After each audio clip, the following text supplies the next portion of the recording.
Hello, my name is MooingCat and welcome to my overview and tutorial of the brand new Quantum Incursions, previously known as Guild Raid. I will not go much into details about the rewards in this video, so if you want to learn more about that, check out my first impressions video or the announcement linked in the description. Now, if you enjoyed this video, make sure to leave a like and a comment with your thoughts and subscribe for more in the future. Alright. The Quantum Incursions, or QI, is a new guild feature that lasts for 11 days. It starts every other Thursday, the week after GBG starts. And like GBG, there is a Quantum Incursion Championship, which lasts for 6 Quantum Incursions. QI consists of 2 parts. A personal quantum settlement, where you produce quantum incursion specific coins, supplies, goods and units, which you use on the guild-wide quantum maps. Let me explain these in turn, then I will go over some tips and tricks, and as always, you will find the timestamps in the description.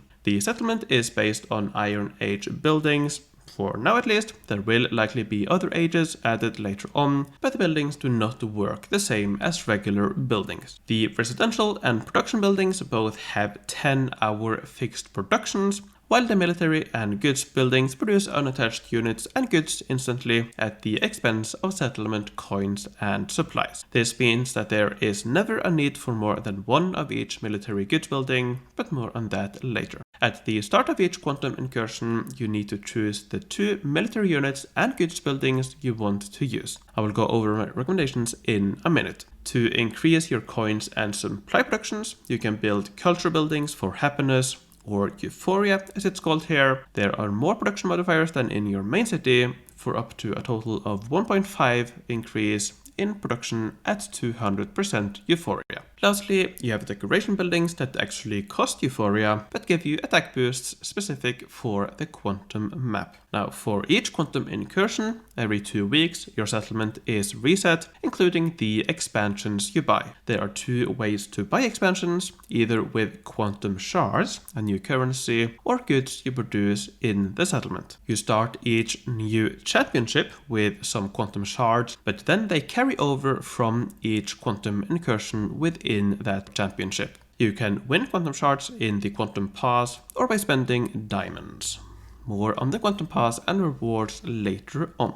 The quantum map is where you use what you produce in your settlement. In fact, you don't use any of your regular city resources except the diamonds, as mentioned. The map has a series of nodes that your guild as a whole have to complete. In total, there are 10 maps, each with increasing difficulty and number of nodes. To proceed to the next level, all your guild has to do is defeat the boss node, but to get there, your guild has to clear all the nodes directly in the way. On some levels, there are a few optional nodes that your guild can complete if you want, and in some levels, there will also be branches where quantum officers have to choose which direction to go. You can only do one. So let's go through all the different node types and how to defeat them. The most common nodes are regular fighting nodes of various difficulties, where your guild has to complete a specific number of fights against the enemy. You have red and blue fighting nodes, but the only difference is which of the attack boosts your units use. And these are the Quantum Incursion specific boosts. You don't use any of your regular attacking army boosts. You also have donation nodes, where your guild has to donate QI goods, coins and supplies, or units. There are also fortresses and garrison nodes, which function the same as fighting nodes, but they also either reduce the attack boosts of the boss or increase your attack boost against the boss. The boss node is also a fighting node, but it is more powerful than the regular fighting nodes, and like the other fighting nodes, it can be either red or blue. By winning fights and donating resources, you have a chance to win one of the rewards listed on the node. You will notice that each node gives a 2x bonus, which means twice the amount of progress and rewards. For fighting nodes, you get this bonus if you exclusively fight with one or both of the units listed. For donation nodes, you get the boost by donating specific resources. The progress points that you win helps towards the node itself, but it also advances you in your personal quantum pass, which is basically an event pass for Quantum Incursion. This does not reset after an incursion, it only resets after each championship is over. Additionally, there is a personal raid reward. You unlock these at the end of each incursion, and it works very similarly to the St. Patrick's Day end of town chests. You get the first chest for free if you get 40 progress points this incursion, plus another one after 160 progress points. Beyond that, you need to spend quantum shards to unlock more. Personally, I do not think it's worth opening more than the 2 you win for free. From a guild perspective, the total amount of progress points collected by the guild is what determines your place in the Quantum Incursion Championship. Now, back to the map. To move around and complete fights or donations on nodes, you need to spend quantum actions. You start with a full bar of 100,000 points, then you gain 5,000 per hour until your bar is full. You will also get some action points every hour for each residential building you have in your settlement, and you can buy more with quantum shards, which means indirectly from diamonds if you buy quantum shards with the diamonds. At certain points on the map you will find these decision nodes. To clear this node you need to donate quantum actions, then a quantum officer needs to choose which direction the guild will go. This is a new role that guild leaders can assign to members. The quantum officers also have some other abilities, such as starting the quantum incursion and starting the next level after a boss is cleared, and targeting nodes to let the guild members know what to focus on. And with that, it's probably time to talk about some tips and tricks, starting with how to play as a guild. As mentioned, when you start a settlement, you have to choose 2 goods buildings and 2 military barracks to use. When choosing, you can see what your guild members have already chosen. So specifically for goods, I recommend choosing the 2 buildings with the lowest number of players. If you as a guild are able to spread these out, you should always be able to use the 2x boost when donating. If you produce one of the required goods, you can donate yourself, or if you don't, you can leave it for other guild members with the correct goods. I don't think pre-arranged goods selection is required, but it could be helpful for your guild to make a list of what each player produces so that you know who to contact when a specific goods type is required. As for military units, here you should choose for yourself. There are a few nodes that requires you to donate units, but a lot more that requires you to fight, so it's much more important you choose the units you can fight the best with. For Iron Age, I would recommend Ballista and Archer. With these, you can win a lot of fights without taking any losses, and you can do so by staying out of range. Which brings me on to my next tip: fight manually. It's absolutely crucial to fight manually, that way you can seriously minimize losses or even fight completely without losses. Only when you have high enough attack boosts and are against specific enemy combos can you fight automatically. Stay tuned for a separate video where I go through a lot of different enemy combos and how to defeat them manually. Now you start each settlement with some of each unit, including 4 ballista and 8 archers. For the first couple of days, I recommend only using these units. With some practice and patience, it's definitely possible. You will have to stop and let them heal quite frequently, but it's possible. The reason you want to wait is because you want to focus everything on coins and supply production early on. The production timers are long, so you can't really afford to lose out. I am not 100% certain what the best starting layout is, but currently I'm quite liking this setup, or a variation of it. It uses 2 quantum shard expansions, which you should be able to afford for free if you get enough progress points in the previous incursion.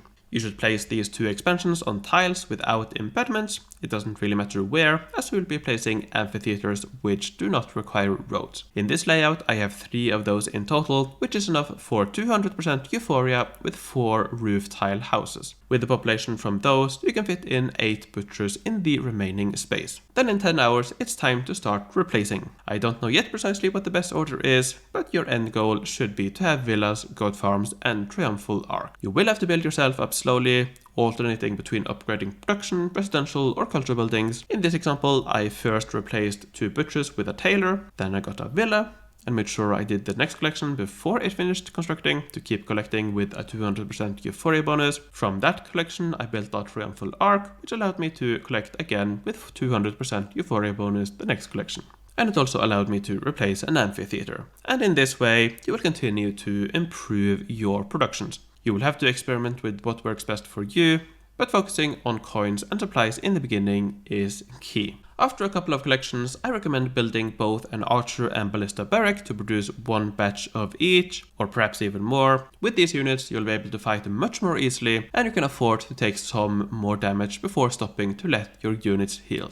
After a few days, you can also start producing some goods if you want, although personally I didn't find much need to expand much. I'd love to hear from you what you think. Are you unlocking a lot of expansions with goods, or are you sticking with just a few? Now, regarding military buildings and goods buildings, because the production only takes a couple of seconds, you only need to build one of each, and personally I really only have one or at most two of these at the same time. And I often build it, collect some units or goods, and then sell it again to use the space for other things. So it's up to you if you want to keep them around, but personally, if you are not using it to produce anything, you might as well delete it and get some other buildings and then rebuild it when it is required. Now, after a few days, you can also consider buying some decorations, but I wouldn't go for a lot in the beginning. The breakpoint for gaining an attack point for a ballista is 15% attack boost, which will also increase your archer's attack by 2. Beyond this, the ballista will get plus 1 point every 25%, while the archer gets 1 point every 10%. So I would probably stick with just 15% in the beginning.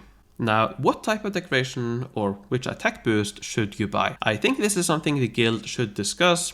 One option is that half the guild focuses on red attack boosts, while the other focuses on blue attack boosts. The other option is that everyone does a bit of both. Now, it's much cheaper to specialize on one attack type, so I would lean towards the first option. Now, if you do, the split should perhaps not be 50-50, because on higher levels you will often have two paths, one favoring blue while the other favors red. So if a larger portion of the guild specializes in one attack type, the guild as a whole will have an easier time going for that path. Now that said, there are still plenty of both red and blue nodes that you can't choose away, so regardless, the guild definitely needs a bit of both. Now that said, if you as a player have enough of the cultural settlement main reward buildings, the attack boost you get there will really go a long way, which will allow you to specialize in one attack boost type in the settlement while still being able to defeat nodes of the other color, at least for the first couple of levels. The settlement building buffs are not out quite yet, but they shouldn't be too long before they are out. For more on that, check out my video on it linked in the description.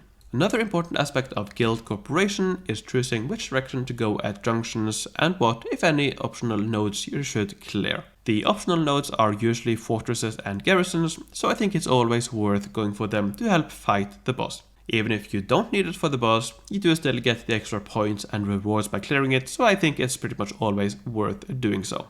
Now, I'm sure there are a lot more tips and tricks that I have missed, so if you have any, let me know in the comments and I might make a follow-up video at some point, but I think I want to leave it here, so let me end with one more random tip. If you're stuck on a really hard enemy army, it is possible to clear it by defeating an enemy army on another node if one is available and then move back again. Not all maps will allow this, but some do. Just keep in mind that this does waste action points to move back and forth, but if you're stuck regardless, it might be better than nothing. And with that, let me end this video by saying thank you for watching, and stay tuned for my fighting video and possibly other QI videos in the future, as well as other stuff I do. This was slightly rushed. I wasn't expecting QI to come out this week, I was expecting it to come out next week, so I guess here we are, but hopefully this proved to be helpful. So, with that, let me end by thanking my Patreons. I would like to thank Hamstar, Kim Kelly, Rolf the 8, Dan Suminat, Darkmatter, Mylia, CRK, THX, Basilitz, Hugo Kant von Count, Jude the Generous, Susan Weiss, Rocco, Spike for No Remorse, Atomic, Flowers the Avenger, Arkler, Whiskymeister, Mar and Sir, Hoss, Tiziot, Henrik Dari Klaber, Otarel, Mike, Obsidi Obsessed, Ruth, Karen, Dennis, Flowers Bilzarius, Proger, Misiak27, Mike So, Michael, Early Morning, Kamara the Hawk, and Davis O'Malley. Thanks a lot for your support, thanks for watching, take care, and I will see you in the future. Bye bye.